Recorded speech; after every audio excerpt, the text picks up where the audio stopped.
YouTube? It's your girl Icey, aka Ebrook, aka Ebony if you know me in the hood, and I am back with another video for you guys today. So today's video is going to be about all the different jobs that I have had before I started doing YouTube. So I'm going to be letting you guys know all the different jobs that I've had from this point on prior, starting at my very first job. So I'm going to be telling you guys a little job history pass, and we're going to get into it. It's going to be like a little cute little video, nothing crazy, but yeah, if you're interested, please continue to watch. Alright, so I'm going to start off with my first job. I've been working since I was at the age, I believe, of 16, no. Yeah, I started working when I was 16 years old. I'm 24, so I've been working for 8 years. And my very first job was a summer youth job. Here in New York City, we have like these summer youth jobs, and they go for people from ages 15 to age 24, where you can get a summer youth job. All you have to do is basically sign up, apply, and yeah, you could basically work for the summer. You get like your little blue card, green card, whatever, your little working card that they give you, and you're able to start working.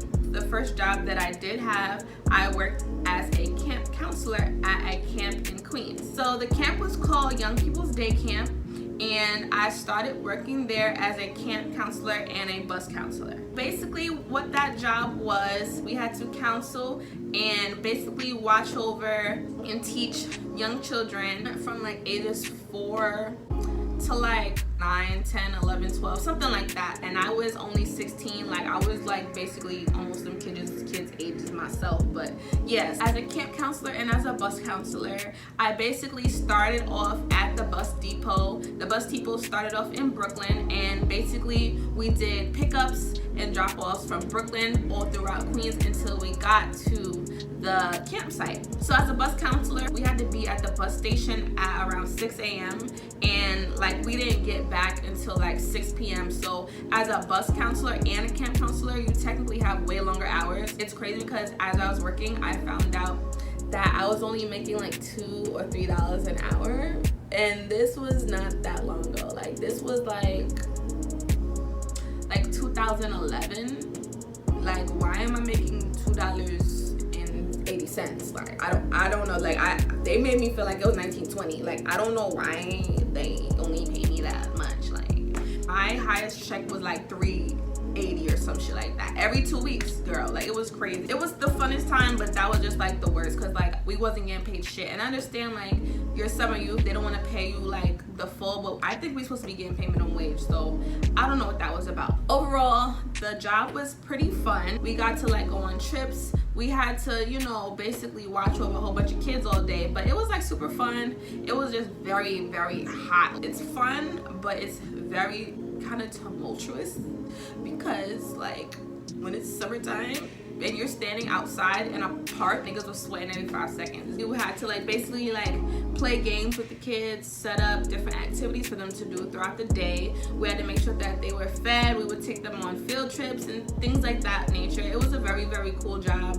I actually enjoyed it for what it was. The only thing that I didn't like about it was like, man, like the mosquitoes was tearing my ass up. Like the mosquitoes is not playing that summer. Like that was probably the only thing that I didn't like about it. I did that from I think it was like July to the end of August. It wasn't a long job, of course. It was good to like, you know, have something to start off with, some extra money in my pocket that I made on my own. So yeah, that was my first job. So the job that I got right after that was Boston Market. I was a server and a cashier, and I would have to say like that job was probably one of the worst jobs I ever did. Like, and the only reason why I'm saying that is because, man, like, yo, working with food is no joke, especially like Boston Market. If you've never been to Boston Market, you don't know. Like them lines was freaking wrapping around the block, like, because we serving chickens, we're serving like macaroni cheese, had sweet potatoes, you know what I'm saying? We had cream spinach. They didn't want to give a collard greens, so they gave cream spinach because, you know what I'm saying, it ain't that much of a soul food, you know what I'm saying? But the lines, man, oh my god. I would clock in at like 4 o'clock, and like literally at 4:01 the line was out the door wrapping around the corner. There was literally only one Boston Market in Brooklyn at the time. It was times I would look at the line and cry. Like Boston Market is very famous for like food for the holidays. So when Thanksgiving and Christmas is coming up, especially Thanksgiving, just know it's getting crazy in there, bro. You're never going home. Literally, when I worked at Boston Market for Thanksgiving, we had to have a bouncer at the door to let people in because the line was ridiculous. It was crazy. That job, oh my god, that job gave me a run for my money. I think when I first started there, I started making $8 an hour. And that was probably like 50 cents or something like that over minimum wage at the time. So it wasn't bad at first. At some point I did leave my job. I was going through like whatever personal issues I was going through at the time, or like I found a new job, which was my third job that I'm gonna be telling you right now, which was me having a job as a babysitter. And my friend that worked with me at Boston Market, Janelle, she was a babysitter on the side. She basically told me about this website called Sitter City, where basically you become like a babysitter. It's like really good money, you know what I'm saying? Like if you want, you can get into it. And I was like, okay, like let me get into it. I was probably about 17 at the time or 18 when I did start becoming a babysitter. So I wound up getting a call from a woman, and she lives in Bensonhurst, Brooklyn. I went over there, I did my interview for her, I met the little girl, and from there I got hired on the spot. So that was like a really great time in my life for me, because at the time I was making well over minimum wage. I was getting paid $10 an hour. At the time it was off the books, but yeah, like $10 an hour kind of racks up when you're getting a lot of hours. Now luckily for me, like such a coincidence, like the lady, I actually found out later on that the lady was a stripper, because like the hours were just like, the hours were like crazy. The hours was crazy. So basically I'm 18, I'm watching like this little 4-year-old girl. I would get there around 8 p.m. and then like she would come home at like 4 o'clock. So I had technically like an overnight. Girl, man, when I tell you, that was like one of the easiest jobs I had. Like literally all I had to do was sit with the girl in the house all day, and I would get paid $10 an hour. Like this shit was like dope. Like I was coming home with mad bread. I had bread on me every day because she would pay me cash every single day. It was so fucking lit. Like I miss times like that. Like now I'm just fucking broke. But basically like she would come home at 4 o'clock in the morning. And I didn't even think twice about where her job was. Like I just was like, you know, like I was just happy to like be getting this money. I'm making $10 an hour. I'm making more than all my friends at the time. Like this shit was lit. So like story time real quick. One time like she had like left or whatever. She went to go to work or something like that. And like I had went into her room because, you know, her daughter would go on the computer in her room. So like I literally like walked in her room and I looked on top of her dresser, and like literally it was like a whole pile of ones on top of the dresser, bro. And I'm like young, like I really had to put 2 and 2 together. I'm like, why is there mad ones on her dresser, bro? And I'm just thinking to myself, I'm like, I think this lady is a stripper. Like, and like at that time I was working for her for probably like a month or 2 maybe. Like I was working for her every single day, and I'm like, yo, it makes sense, bro. This lady's a stripper, bro. Like I'm coming in here at 8 o'clock. She always got her makeup on. She's leaving. She's not coming home until 4 o'clock in the morning, bro. Like that's strip club hours, yo. That shake your ass hours, no cap. I didn't give a damn, because at the end of the day, like it was days where like, you know, she wouldn't come home until like 12 o'clock the next afternoon, like, cause she was, I don't know, I feel like she was tricking. I don't know. I ain't want to say nothing. I don't know. I feel like she was tricking. I feel like she was popping that pussy for a real nigga. I didn't care, because if I'm coming to work at 8 p.m. and she's not coming home until 12 in the afternoon the next day, that's over 12 hours. That's like 14 to 16 hours that I'm doing, and I'm getting paid $10 an hour, mama. So you better cough up that money from somewhere. If you tricking, you better be able to pay me. Like I was getting paid. Like it was lit. So I had that job. I had that job for a couple years. I know there was one point in time where she actually wanted to move to Staten Island, and she still needed me to work. So I worked with her in Staten Island. Yeah, so I had to travel all the way to Staten Island, same hours, because she's still a stripper. It was a great experience. That was like the first time I ever traveled to Staten Island. And at the time she's also a tattoo artist. So she gave me like my second tattoo. The tattoo that I have on my right hip was done by her. And yeah, when I look at it, I always think of her in that situation. So yeah, like I had the cute little job or whatever as a babysitter. Yeah, that was fun.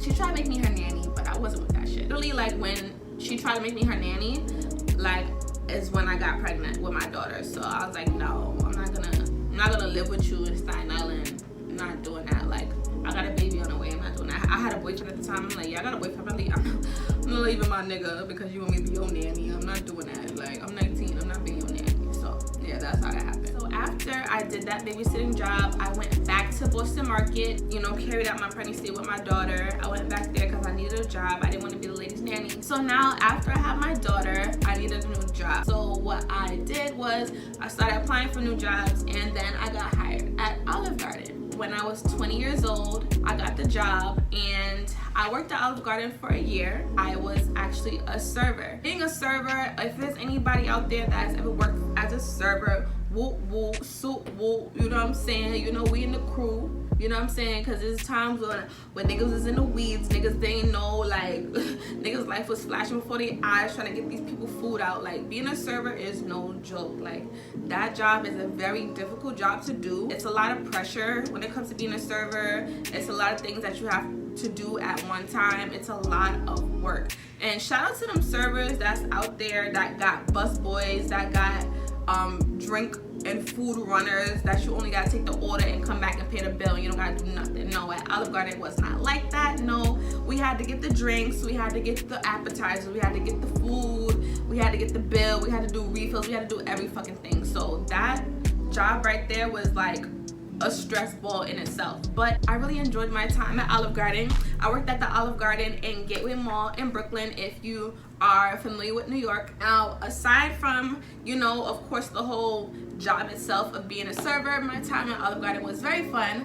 I actually made a lot of friends. It was a very social environment. It was a lot of drama. It was actually like really like Love and Hip Hop. I swear to God, like while I was working there, I'm like, yo, like, it was something popping off every day. Like, it was somebody's breaking up with somebody, somebody's having sex with somebody in the freezer. Our manager was embezzling money.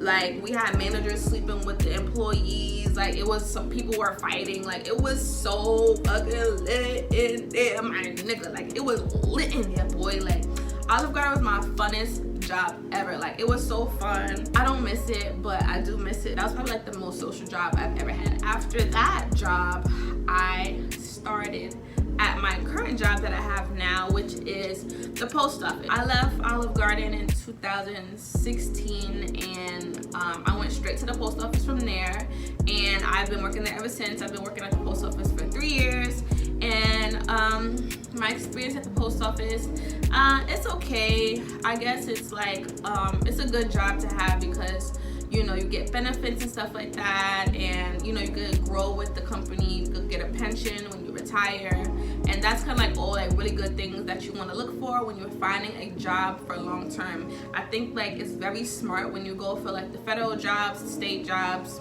government jobs, anything that you can get where you're getting benefits and you're getting a pension. I think that's very important to have, especially when you're trying to find a long-term job. There are a lot of downsides to my job. Unfortunately, with working at the post office, you do have to, like, basically when you come into the system, you have to be put on a waiting list to get turned over into career employees. Now, when you're deemed a career employee, that's basically when you're eligible for health benefits, when you're eligible to get a 401k, you get sick time, vacation time, all like that grand stuff that comes with these like federal jobs.